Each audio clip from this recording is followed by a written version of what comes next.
Hi,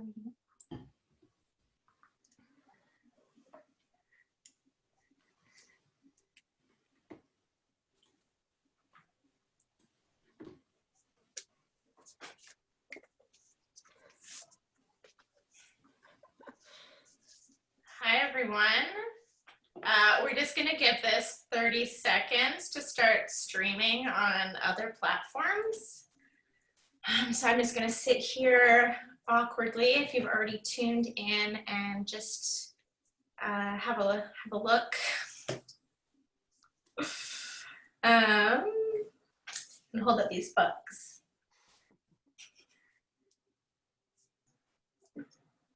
We good? I'm going to assume we're streaming out to these platforms. I can't do this anymore. Good evening, everyone, and welcome to Librairie Drawing Quarterly's virtual fall event series. I'm Tracy Curran, and I'm an editor over on the publishing side, where I happen to work very closely with our two guests this evening, Sophie Yanow and Jason Lutes. Tonight's event is the launch for Sophie's new book, The Contradictions. I think we're still not live on Instagram, so I'm just gonna delay things a little bit. New book. No more books. The Contradictions. It looks great. Look at that design by Tracy Curran. Wow, it was a team effort. Okay, we're live. Yes. Okay, let's get this going. Tonight's event is a launch for Sophie's new book, The Contradictions. We're very excited to have Sophie in conversation with Jason Lutes, who is also here to celebrate the release of the paperback edition of his magnum opus, Berlin. And I wanted to take this time first to recognize that our publishing offices and bookstores are located on the unceded territory of the Kainai. While many of us refer to Montreal as our home, it is named Tiohtià:ke, and we are grateful that creating and sharing stories has been a part of this land for thousands of years. We urge you to seek out stories that are different from your own. And given the recent shift into Code Red here in Montreal, I wanted to note that currently both our bookstores are still open for physical browsing, but we'll be monitoring the situation closely. And we are still offering safe and secure curbside pickup and free shipping in Quebec for orders over $39, as well as shipping Canada-wide. So we urge you to take advantage of those services while things are a mess. And if you do happen to get a book from our shop, we also have these special signed book plates from Sophie in lieu of the typical book signing, so that's exciting. And one last little preamble, I wanted to thank you all for supporting local independent bookstores like ours. It's because of your support that we can keep our doors open and continue to offer free events like this one, which we love to do. And we're also hosting 9 different book clubs at the moment digitally for young readers and adults. So whether you're in Montreal or not, those are really fun, and you can tune in and talk about books and meet some friends. All the information is on our Facebook page and our website.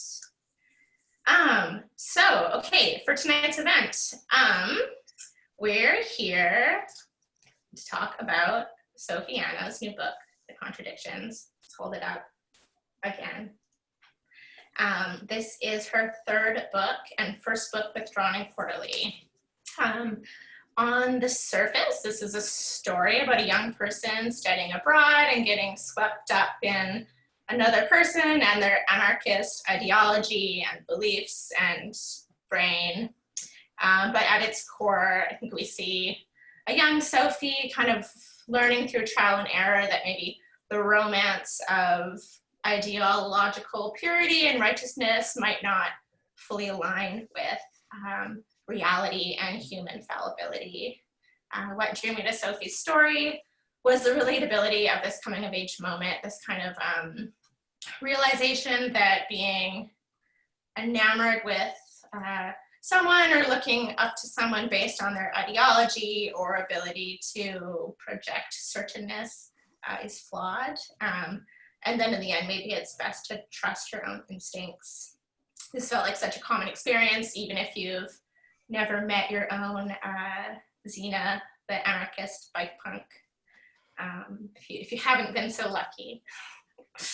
And then, of course, the artwork, which is a bit of a departure for Sophie stylistically and some of her finest work to date. And we're extremely proud to have published The Contradictions. So thank you, Sophie, for trusting us with it.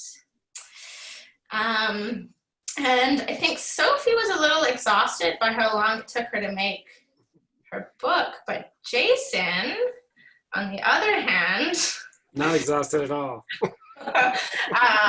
He's just released the paperback edition of his life's work, over 20 years in the making, is Berlin, which is one of the great epic comics of our medium, with some of the finest cartooning, I think, probably ever committed to the page. The book follows a group of just regular residents of Berlin, publishers, artists, kids, lovers, as their progressive, jazz-fueled metropolis begins to bend and take new shape under the weight of fascism. When we released the collected edition of Berlin in 2018, we were pretty saddened by its relevance. And of course, today, it's even more prescient. Super cool. Sophie and Jason are dear friends. Jason is a teacher at the Center for Cartoon Studies in Vermont, where Sophie also spent some time teaching, and where she began working on The Contradictions and received encouragement and mentorship from Jason. I am excited to hear these two wonderful humans discuss their work with each other and with you. So please make sure to submit questions via the Q&A function on your screen. If you're on Zoom, if you're on Instagram, I'm sorry, come over to Zoom. You can participate in the Q&A. Just make sure you send the questions through the actual Q&A, not the chat. You're gonna be looking at the Q&A. So yeah, put your questions there. We'd love to hear from you. And on that note, please join me from your homes, welcoming Sophie and Jason both to the screen. Woo-hoo. Congratulations, Sophie, on finishing your book. Hey, same to you. I feel like I can say that to you for another 10 years that it still counts. I've got that right. Like, I can ride that out. That's yeah, it's got a good half-life. It's got a long tail, that one.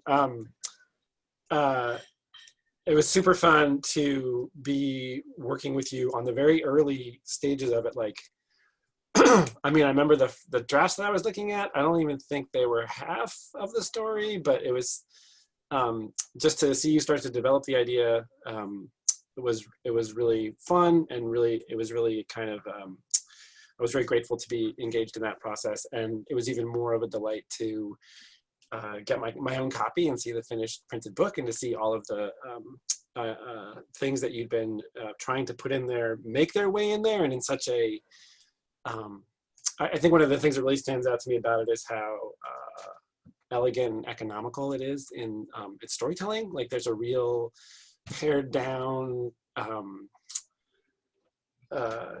I guess when you have a very a story with very broken down, pared down components, it has the risk of being a kind of fast read, like having it pass by too lightly without leaving an impression. But I didn't have that experience at all reading it. It was I very much was there with the characters and engaged in the experience that the auto-fictional Sophie was having. And it was cool because I didn't know the whole story either before, so I got to read. I knew the sort of broad outlines, but I got to be able to read every little step of it, which was super exciting. I think one of the things I thought about reading it this second time through when I was preparing for this conversation was how it very much is, just as Tracy said, a coming of age story, or as the Germans call it, a Bildungsroman.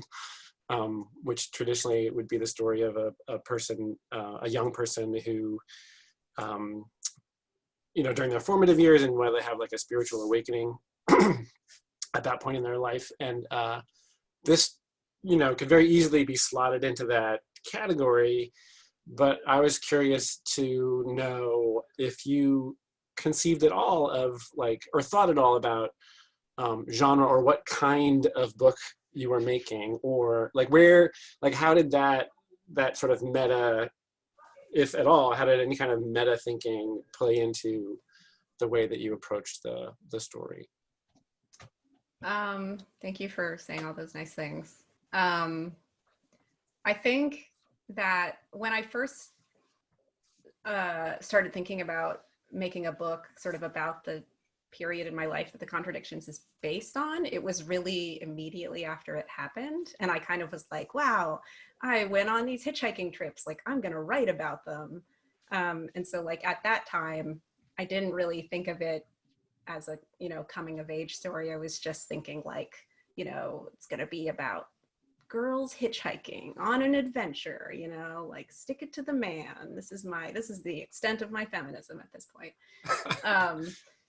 But you know, I obviously didn't draw about that story immediately, or I sort of started to do little things, did it in different little iterations. And so it wasn't until, you know, the character is 20 in the book and I'm 33.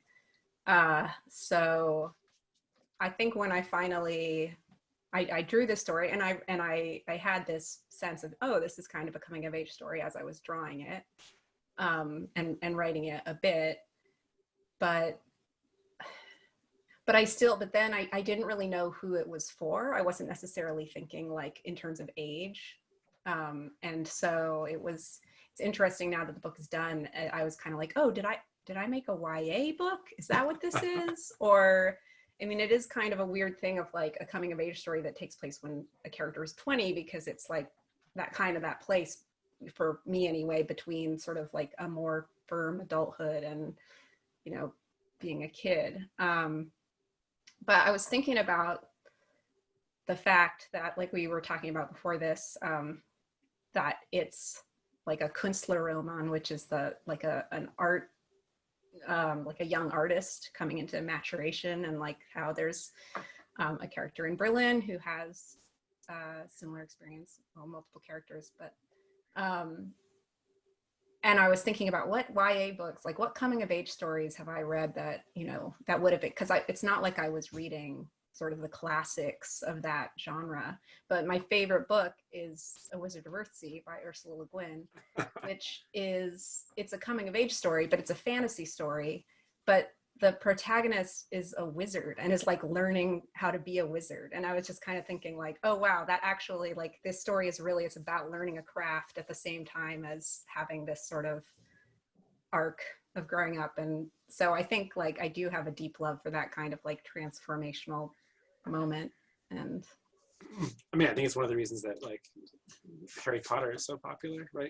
Yeah, I mean, that's a younger age set. Speaking of like, let's put Ged at one level and Harry Potter at another level. Right. Yes. Yeah. That it is, people can really identify with that process, and especially when it's sort of romanticized and those feelings are sort of writ large through either magic or whatever interpersonal relations. And that's actually super, because what's interesting is like in the classic versions of these stories, there's often a lot of language. The writing actually emphasizes the emotions of the characters in very dramatic ways, like in 19th century novels or whatever. Like there's a lot of page space is devoted to the nuanced and intense kind of emotions that people are going through.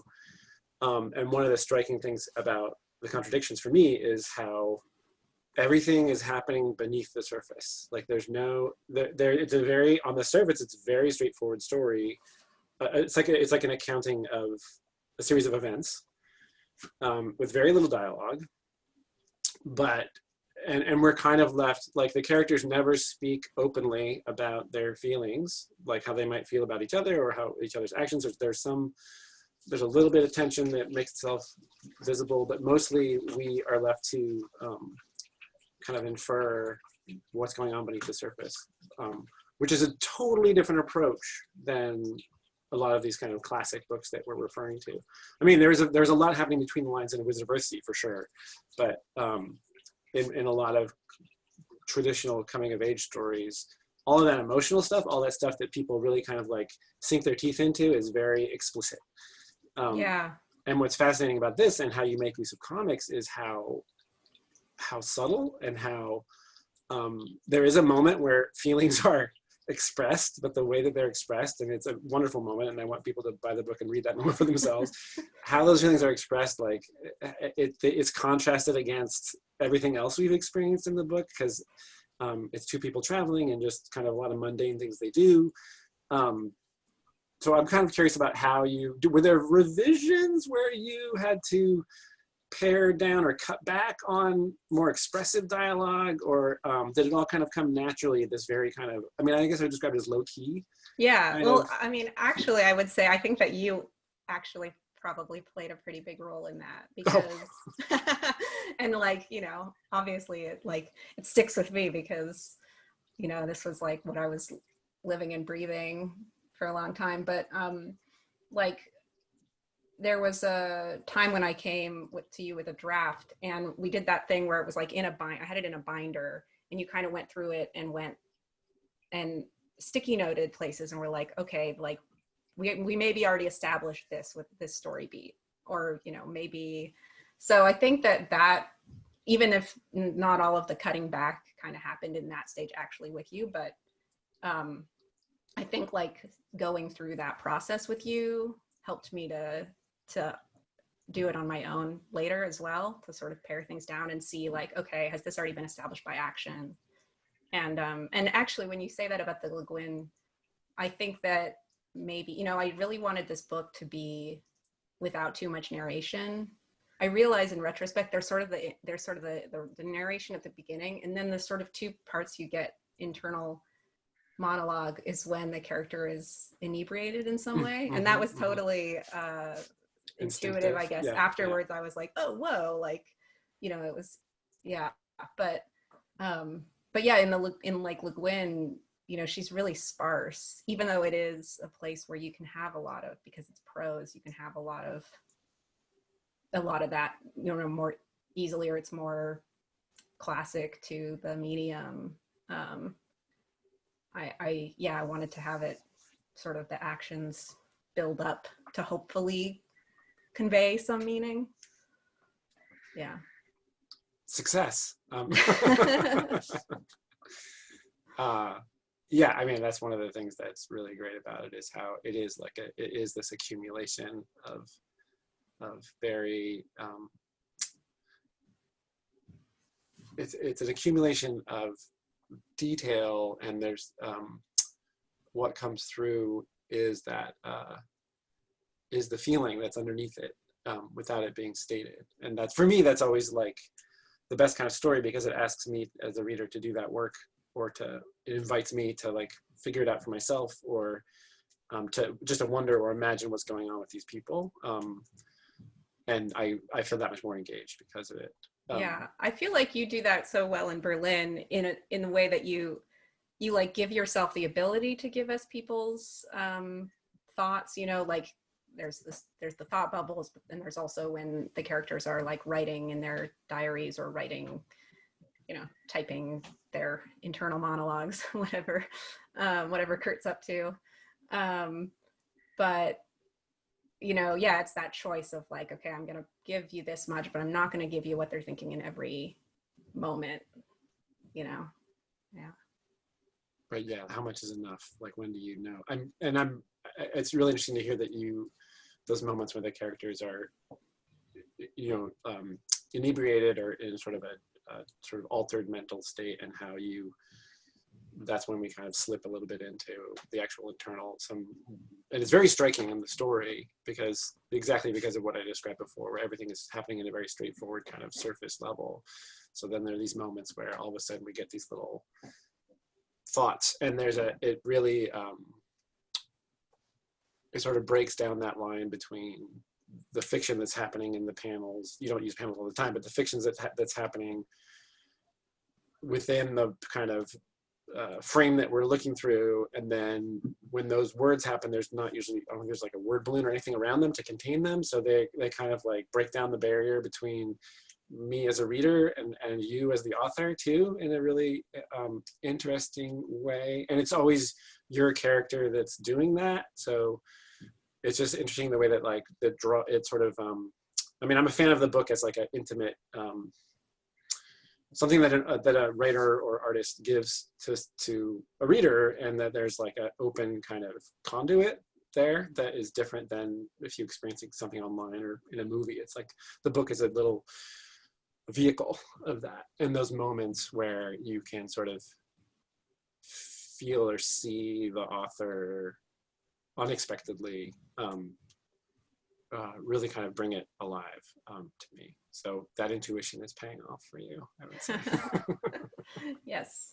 I want to ask you some questions about Berlin, because we're already blazing through our time. Oh, okay, yeah. Okay, so I first read Berlin when I was in high school. And I had not encountered, the first collection came out, I think, right before my freshman year of high school. So it's possible that I read it before I even knew that I was queer, because I didn't figure that out until sophomore year. And I think at the time it was a really, I don't know, a sort of what felt like a true portrayal, because at that time, at least what I had access to was just really, I don't know, not portrayals of queerness that did not feel true at all. And I'm curious, like I personally, part of why at this point, you know, I've done memoir and now I've done like autofiction, and I struggle with writing characters that are even a little bit outside of myself, which is another reason why there's that internal monologue stuff, and it only comes from me, I think, because it's coming out of that tradition of of working in memoir and then moving into fiction, but still having these sort of like things. So I'm curious about, in Berlin, you have like so many different characters from all these different backgrounds and experiences, race, religion, sexual orientation, class. Can you talk about your process when it comes to creating characters a bit? Sure. I think when I sort of reflect on it, I've never been interested in telling stories about things that happened to me. And I'm not sure why. I've done it, I think, because I felt compelled to, but it was never something that drew me. But I think part of what was happening is I grew up as a middle kid in a family with a lot of conflict, so I was always trying to make peace. I was always trying to help people get along, and part of that process, you know, I would crack jokes or, you know, help people that were struggling. And I think that part of what was going on with me, I would say, wait, what is my mom thinking right now? Like, is she upset? Does she need a cheeseburger? You know, like I would try to like figure out what was going on with other people. So I think that was like an early thing that I was doing, was like just really paying attention to what people needed to not have so much conflict, right? So that the household could be more peaceful. And it's not like my household was terrible, but that was like a thing that happened as my parents were like going through divorce and whatnot. And then later, as you know, I got into playing role-playing games, tabletop role-playing games. Played Dungeons and Dragons for the first time in 1977, I think. And that game is all about, when you're running that game, you have to create this cast of characters, and you have to sort of be them. You have to act as them within the game itself. So it gave me a lot of practice through my teens of inhabiting other roles and imagining what life was like for, I don't know, the village thief or whatever. So, you know, I was like it was like a teenager's version of a fantasy world. So it wasn't grounded in like any kind of human interest or anything like that, but it still gave me that practice. And then I think when I started writing Berlin, because I went about it in a very intuitive fashion, my approach was, well, I did 2 years of research to understand the situation. And then the two main characters emerged, and they had a symbolic meaning. One was a writer, one was an artist. That's comics. I wanted to explore that. but then I had to give them kind of human backgrounds. And then I sort of wound them up and put them on the stage of Berlin, and then sort of watched what they would do. Sort of, I saw them as very separate from me, and like, I mean, everything we make is an extension of ourselves, but we don't have to be conscious of that while we're putting that stuff out there. And then every time I wrote a scene, I would, whatever characters were involved in a scene, I would figure out who they were. This is Marta, this is Anna. I'd put them together in whatever the context was, with whatever the pre-existing situation was, and then write according to how I thought they would behave. As opposed to like writing, oh, I have to hit this plot point. Like this is the scene where they have to light the fuse on the bomb or whatever. It was more like, well, this is where Marta's at, this is where Anna's at, and they're both in this room together. What are they going to talk about? So I think it's very much just paying attention to each individual character, putting myself in their shoes, and imagining what they would do. And that's the whole story. So I think one of the things is, you know, we can put ourselves into a situation and imagine what that person would do, but like, were you reading narratives that sort of came from folks who had maybe a similar experience so that you could imagine what that person might do in that situation? Or was it more like based on your own experiences? Yeah, it was a combination. It was reading as much as I could, stuff written at the time, first person narratives written at that time or earlier, and absorbing as much of that detail as possible, making notes about any kind of little quotidian thing that, you know, when you read history and you read the literature that survived, the stuff that gets lost is all the little mundane things, like how people drink their tea, or how much firewood you need to stack in the back alley in order to get through the winter. Like those are the little things that I would make notes of. And part of that was creating this kind of immersive, imagining their world, the different circumstances that might be applying to them, but absorbing it, like reading so much of it and absorbing it such that I didn't have to really think about it, and hoping that after absorbing it, my intuition would make the right choice. So, but like, I'm not German. Or there's plenty of characters in there of which I share no, you know, demographic or identity aspects. And that's when the imagination comes in, and you just try to like make that leap and figure out, and then just say, I think this is I'm approximating. There's no way I can know if this is close to what may have been true, but like, it's honest. Like I'm doing my best.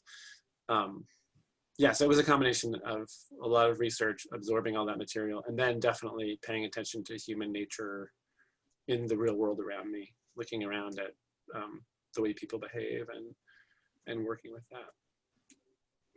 Which can all be boiled down to really thinking about why people make decisions that they make. Like people everybody has a reason to make decisions that they make. So what are their reasons, right? It's hard these days to say nobody's just evil. It's really hard these days to say that. But that was the basic approach to that. Yeah, but turning that back on you, sure, you've written memoir, and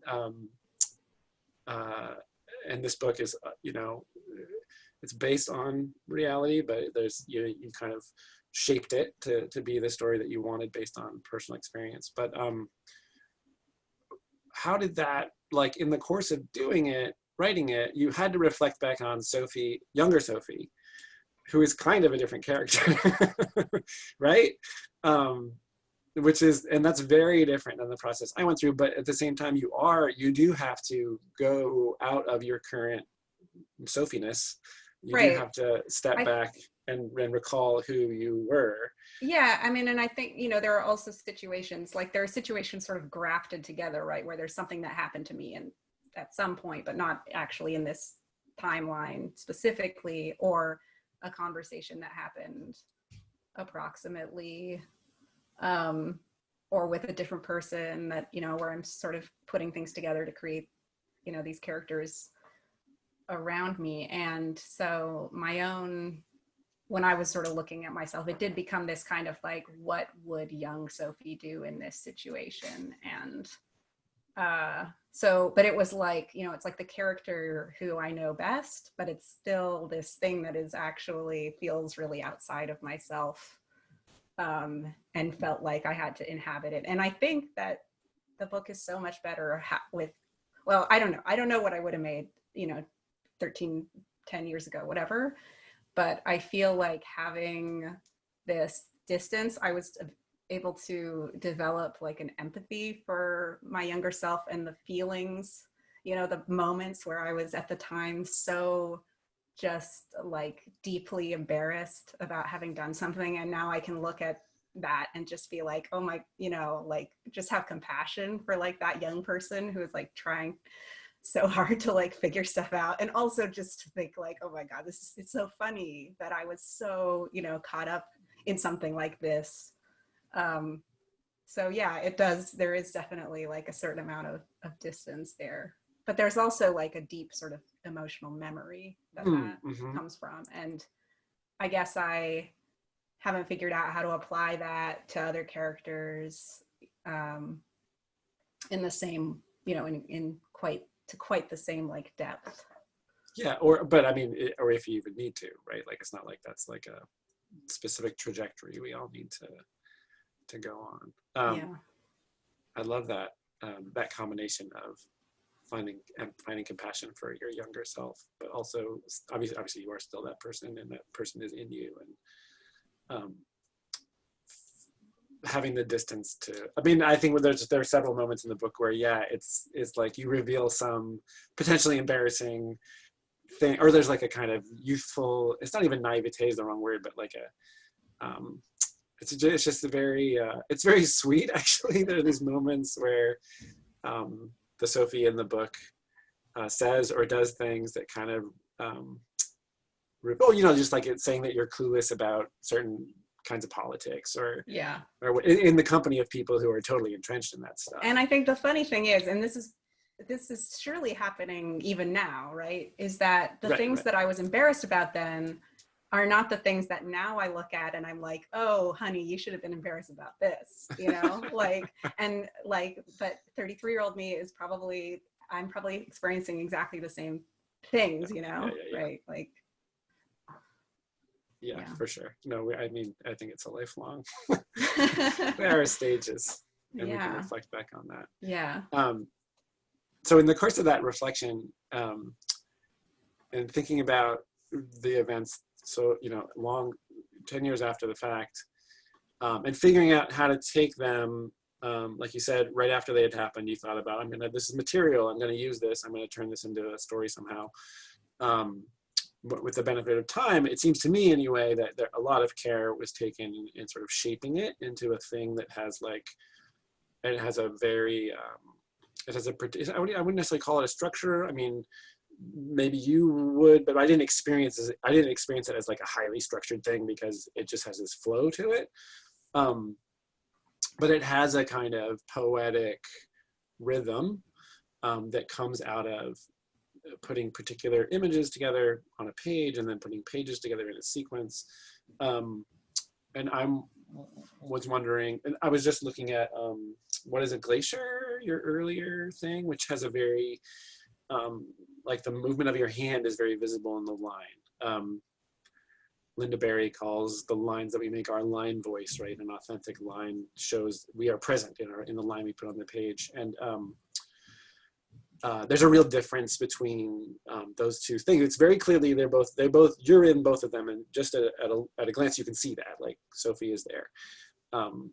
But stylistically, there's a real difference, because the Contradictions is all where What is a Glacier is, there's some tone in it. The line is kind of more wavy. It almost looks like it was drawn straight in ink. It has this very kind of organic kind of quality to it. And in the Contradictions, things are very angular and more abstracted. It's reminiscent of like Just Sorte, or there's some Hergé hints in there. And then there's this stark black and white aspect of it too, which really suits the art style, really suits the locales where the story takes place. Like there are some, there was an easy way to show the images, but there are some beautiful street moments where Sophie and Zena are walking from one place to another, and there's like this particular kind of architecture, even just like the traffic circle, the way that you've drawn the traffic circle, which is highly abstracted but still perfectly nails this certain kind of European traffic circle. I am wondering how there's such a stark difference between those two drawing styles as an example, what process you went through to arrive at because when we talk about drawing style in comics, we're also talking about, it's the equivalent of cinematography or a musical score in film. Like it creates a particular feeling. So I'm curious about how, and I mean, maybe it was purely aesthetic, I don't know, but like how did you arrive at this way of drawing the story? Yeah, I mean, I think What is a Glacier felt much more raw to me. And even though it's partially about a trip to Iceland, it didn't feel like the locations were the thing that was driving it. Like the thing about the Contradictions is partially, it's like a travel story. So it has, it's important to establish, or if I thought that it would be important to establish like these different physical locations, and also the feeling like when I was drawing the characters like on the outskirts of Paris, sort of trying to find, trying to start hitchhiking, like, when I was hitchhiking, that was just such a specific feeling of when you get to this sort of weird liminal place on the edge of the city, and you're just kind of like, where am I? And you just have these little points that you're at. And I really wanted to draw the book in a way that like established the points, and then there's still like loads of places where there aren't backgrounds, because I feel like, I mean, partially it's kind of the manga thing, or like Christophe Blaine, who I know you love. Like I love how he just drops out the backgrounds and has gestural stuff when that's what's important.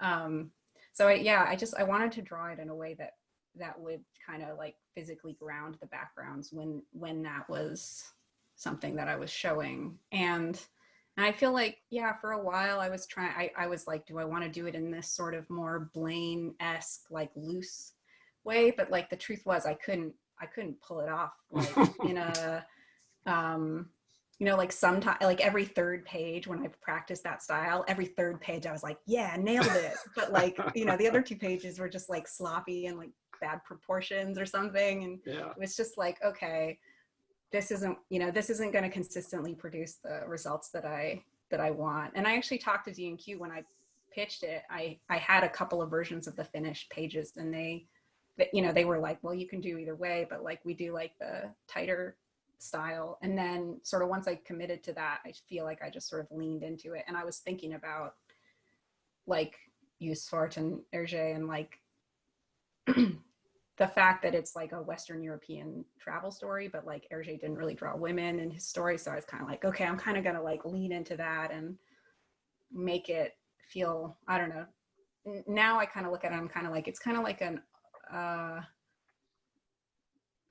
like a black and white art house movie version of a Tintin book or something. That's perfect. That's a perfect description. So yeah, it's like travel noir Tintin. Travel noir Tintin featuring women. yeah. So, and it feels weird to have, I spent so long trying out like different ways of drawing and feeling like I was absolutely like out of my mind. But finally like finding the thing was like such a relief, and felt like it was all worthwhile. Oh, that's so good. I have a question here from anonymous attendee. It says, both of your black and white work is beautiful. Could you elaborate on why you chose to work in black and white, and how did you approach it, influences, etc.? So you've touched a little bit. Oh yes, please. On that. No, but I was curious about like, what was there any question about black and white versus color? Oh no, I mean, I've never, I did one book in color. I did like a 30-page comic in color, like 12 years ago. And at the end I was like, why did I do this? But I think a big part of it is that I started out making zines, and like so many of my comics were zines, and I wanted to be able to like make these things that I could sell and that wouldn't cost me, an arm and a leg to print. Because I did actually make a decent chunk of money selling zines, actually, for selling like sort of self-published books for a little while, but like that never would have been possible with color. So part of that was just like a material decision. And then that became like, and it was also like working with color. It's like, oh my God, you have so many choices. Maybe I'll do a color thing one day, but that's that's my big same. I mean, it was enough already to, I'm fond of saying that when you're a cartoonist who writes and draws their own work, you're the writer, the director, all the actors, the prop master, the costume designer. You have to do all those parts. You have to do all the things. And that color is just like, what? Yeah. Oh, and actually, I couldn't even get all the spot blacks done myself. My friend Chris Green, who's this great cartoonist in Toronto, helped me out. We did like a work trade thing. And he helped me out with the spot blacks doing the digital stuff. So for like, it adds time. It's a time, also a time concern. And like, this hand it's already, not doing so hot. Yeah, I think that there's also, for me, the other thing about black and white is I realized pretty early on when I was working on my first book that when I draw everything, most things I draw within panels on the white page. So, and there's something about when I'm drawing, it's ink on white paper, and then that gets reproduced as ink on white paper without the kind of added thing of color. And color is a clearly added thing when you're putting it into a comic, like the color printing process and whatnot. So there's also this kind of, for me, when you can see the page between the lines, they're like the paper and the ink are kind of the same substance in a way, and color creates this distance, like experientially. It's a really minor thing, but it was something that struck me. And it also, like I was saying before about this connection between the author and the reader, like when you hand somebody a book that's black and white, it's very, very close to the thing that you've made with your own hands. Like there's no, of course we all use little digital shortcuts and stuff, but like that thing that somebody reads, the physical book, has that tactile connection to, what it looked like when it was on your drawing table. Yeah, at least for us, it was drawn in ink and it is printed in ink. Yeah, right. At least for us, we're those kinds of cartoonists. There's a question here from Lucia Gargiulo. Pardon me if I'm not pronouncing that right. How has lockdown affected your comics work this year? And have the experiences of this year inspired any new comic stories or ideas? How about you start? Lockdown has not affected my comics at all because I haven't drawn any comics this year. I am working on my next book, but I haven't really touched it in a number of months. The other work that I do is teach comics at the Center for Cartoon Studies, where Sophie has also taught. And it has very heavily impacted that comics work, because the classroom had to go hybrid and we had to figure out how to work with students. And that was super interesting. And I think actually a lot of their work will reflect the state of the world when we start seeing the stories that they're producing. This year has definitely not inspired any new stories or comics ideas for me. I think this is, if anything, it's encouraged escapism. So maybe in that sense, it's inspired. My next book takes place in Arizona in 1865. So going back in time to some other place that's not here and being able to focus on that and getting away from our current moment actually provides a little bit of a relief. How about for you? Well, wait, before I answer that, I want to, so you're doing this new book, and I'm curious, when you were doing Berlin, like what it was like, just for I'm so curious what you will say about this, but like what it was like to live with that project for so long and then to be done with it. Did it like live with you in your day-to-day life, and does it feel like a different moment now? That it's gone, that it's out of my life? Well, it's not out of your life, but that's not your ritual anymore, Yeah, it's definitely very, very different. It was definitely like walking through a door into a different place. I think were you at that party that I threw? Yeah. Yeah, so I finished the book a couple days before my 50th birthday, and we threw a big party, and I invited everybody at the school, and that was like, it's symbolic in terms of like how it felt. It was very celebratory, and I mean, but in those 22 years that I worked on it, I was very, I wouldn't say it was consuming, but it was the regular, every day I would walk down into my basement, and when I was walking down the stairs, I was walking back in time, and I had the big map of Berlin on my wall, so I would sort of submerge into this place and also into my unconscious. And that was a very, it was a habit, a ritual that was a regular part of my life, and very positive in the sense that I was able to maintain it through thick and thin, but very also frustrating because I had so many other stories I wanted to tell, and I felt very committed to finishing this particular one. So and then once I came out the other side, it was just experiencing like light as a feather kind of great relief.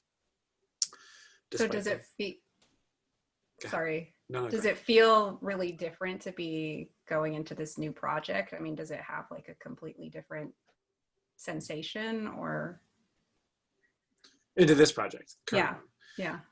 Yeah, it's totally different.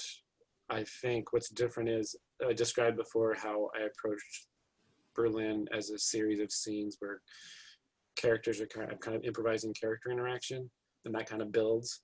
In this book, I'm structuring the whole thing and understanding how long it's going to be, and like the certain things are going to happen at certain times. And it's also an action adventure. Ostensibly, it's got like hopefully there'll be like sort of deeply meaningful things in it, but the structure is action adventure, and I want to have fun exploring that aspect, like people riding horses and getting into trouble and having adventures in the desert. And that does feel really, really different. And it's going to be in color, so there's that too. Like, start having fun with that.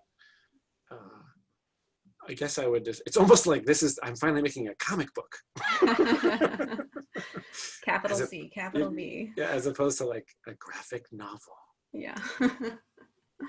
As for that question about COVID, I had pitched a piece to the Nib right before COVID happened. And so I was signed up to do a 12-page comic about unions and unionism, and sort of the history of unionism and modern day striking, and I did do it. It's in the Nib Power issue. I drew it during the first like 2 months of the month or two of the lockdown, but yeah, I definitely haven't done anything since really. I've drawn a few pages, and doing that was extremely laborious. I mean, I didn't realize how much of my process is like the other half of the coin where I go and spend time with people. The part of that's like not working is actually, it turns out for me, really, and I consider myself an introvert, but still that has proven to be the case for me. Yeah, no, I totally get that. I have the same thing. It's part of it's sort of vital to the process to have interaction with humans. Did you have to do those 12 pages like right after you finished the book? Did you have much of a break? Yeah, I did. That's rough.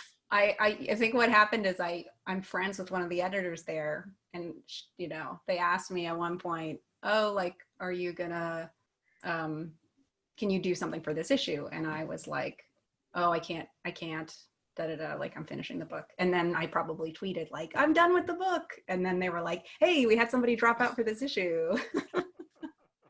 And I was like, okay. And actually at the time, I think it felt good to just be like, I don't know what else I'm going to do with my life right now. So, and that was even before the pandemic stuff.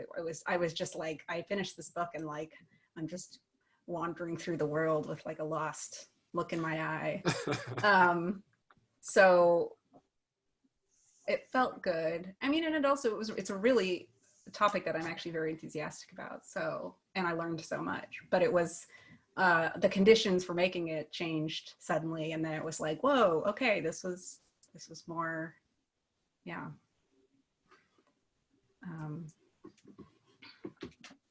Okay.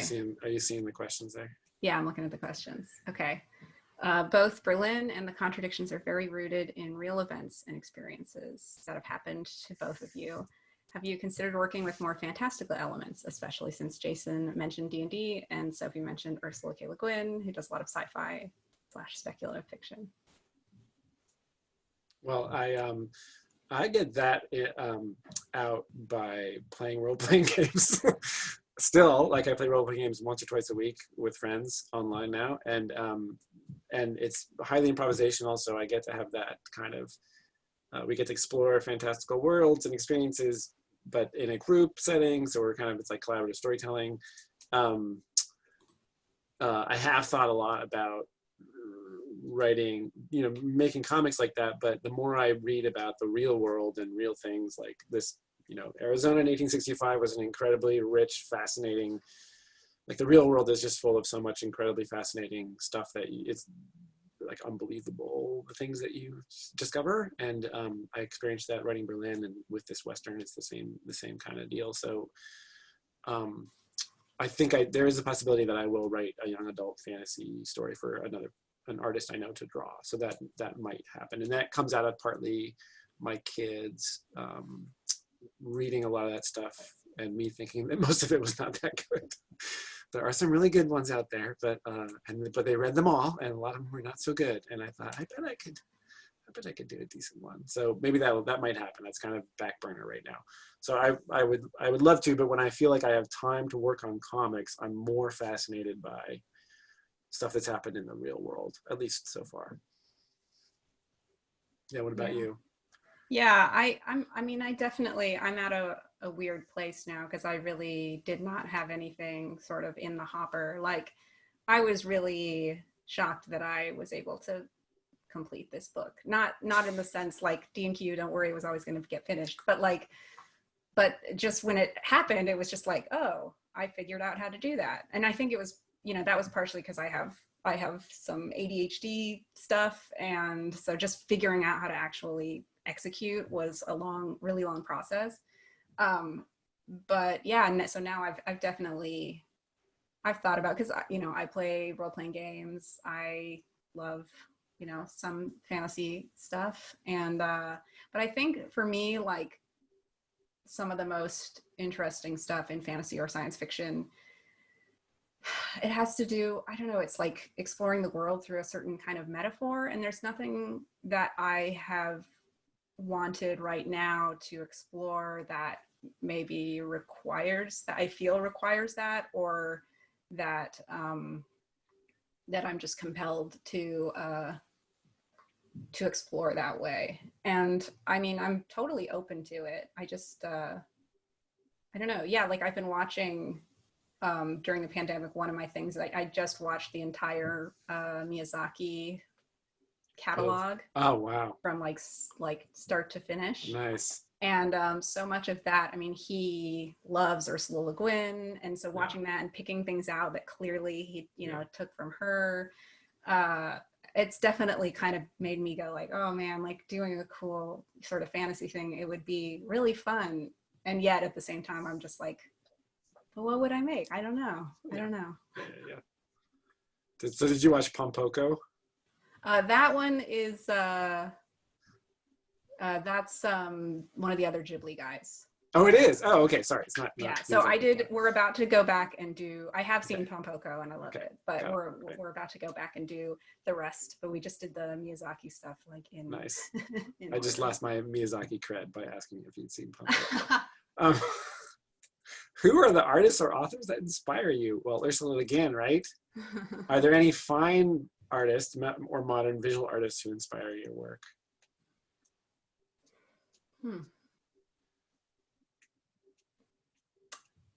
If you have anything.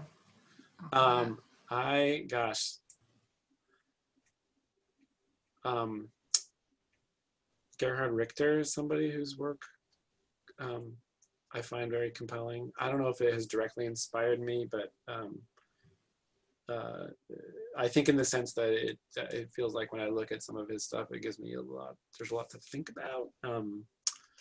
And I think I aspire to that, to create a thing that will get people to think beyond what they're seeing.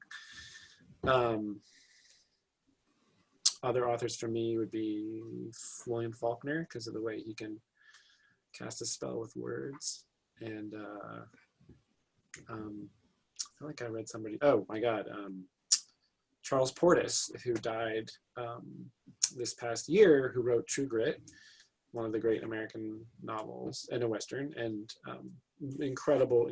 Most of his novels are about middle-aged white guys doing middle-aged white guy stuff, and are very, very funny, but are boring in the sense that they're generally about that subject. And True Grit is this weird standout where he inhabits the life of this, I think she's like 13 or 14-year-old girl, and brings her, like, this amazing character just comes to life in this book, and her voice and the events that happen. And it's historical fiction, and the way that he evokes these details to really put you there is really incredible. Recently, I've read all of his stuff in the past year, so he was somebody that was recently on my mind for that. Yeah. Yeah, anybody for you comes to mind? It's funny. I mean, yeah, I was like a studio art major, and so there at a time I would have been able to like rattle off all these names, but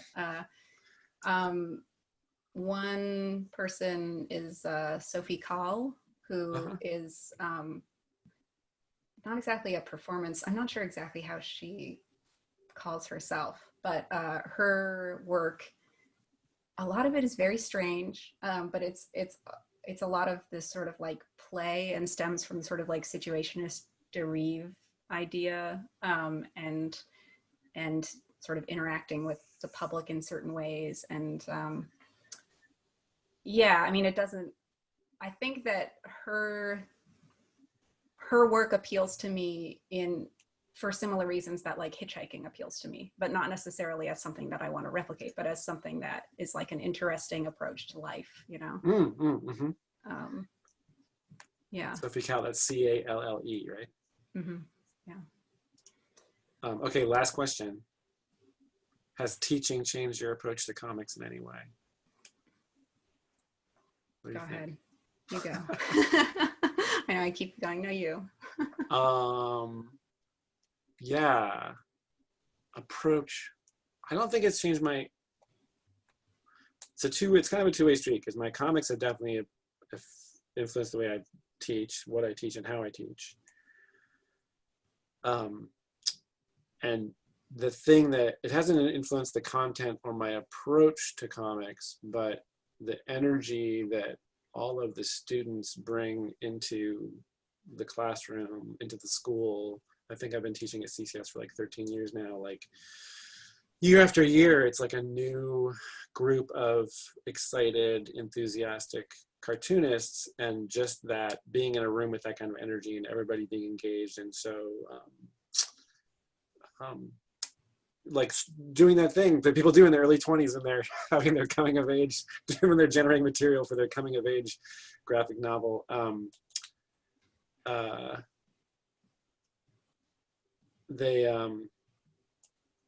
It's super inspiring, and it totally fuels me, and it keeps me wanting to, there are days, especially these days, when like you're like, what's the point? But then we have a class of 17 incoming students this year, and they're all here to make stuff, and it's beautiful, and it totally keeps me going in that way. And the other main thing is that the focus has always been to tell stories clearly, not necessarily like in the sense of being obvious, but in the sense of like making sure that everything I put on the page is there, like that it's coming across the way I intend. And having those conversations with people in the classroom is part of that. Yeah, has teaching affected your? Well, my stint at teaching was much shorter than yours at this point so Right, far. Right. But I do think that it created a combination of things. It helped me to sort of break down what I was doing, you know, like it gave me an excuse to look at what I was doing and how I was doing it and kind of try to see the patterns in like my approaches to working so that I could convey that to students, and then also to examine how other people work in order to, again, like convey that to students. And I think doing those things gave me, it just gave me like other options. And it also, helped me just sort of refine or change my approach, or see, oh, when I did that, like that, I got that, you know, out of that. So maybe I want to try that again, or looking at other people's approaches and trying them on. Because like for me, I mean, it just gets boring if I just take if I feel like I'm refining exactly the same approach. That's for some reason it doesn't feel like a sustainable thing for me, or like it doesn't stay interesting to me. Like I'd like to try a different thing. So finding out, you know, the different ways that people try things and being like, okay, I'm gonna try that is has been useful to me. Yeah, I share that same thing.